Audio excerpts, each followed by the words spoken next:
మిత్రులు మాజీ మంత్రివర్యులు ఆలపాటి రాజేంద్ర ప్రసాద్ గారు ఈరోజు ఉమ్మడి Guntur Krishna graduate MLC NDA అభ్యర్థిగా ఈరోజు నామినేషన్ వేసిన సందర్భంగా ఆయనకు శుభాకాంక్షలు తెలియజేసుకుంటూ ఈ ఎన్నిక ఏకపక్షంగా ఉంటుందని చెప్పి కూడా ఆశిస్తున్నాం. మొన్న జరిగిన అసెంబ్లీ పార్లమెంట్ ఎన్నికల్లో ఎన్డీఏ కూటమి ఏ విధంగానైతే రాష్ట్రంలో ఏకపక్షంగా విజయం సాధించిందో అదేవిధంగా ఇప్పుడు కూడా గ్రాడ్యుయేట్స్ అందరూ కూడా ఎన్డీఏ కూటమి అభ్యర్థి ఆలపాటి రాజేంద్ర ప్రసాద్ గారికి ఏకపక్షంగా మద్దతు పలుకుతారని చెప్పి ఆశిస్తున్నాం.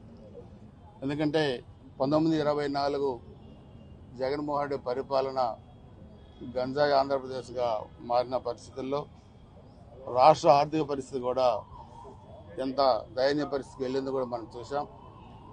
ఈరోజు గౌరవ ముఖ్యమంత్రి నారా చంద్రబాబు గారి నాయకత్వంలో రాష్ట్రం ఈ సంక్షోభం నుంచి గట్టెక్కించడానికి శతవిధాల ప్రయత్నం చేసి కేంద్ర ప్రభుత్వ సహకారంతో ఈరోజు అన్ని విధాలుగా రాష్ట్రం అభివృద్ధి పథంలో తీసుకెళ్తున్నారు.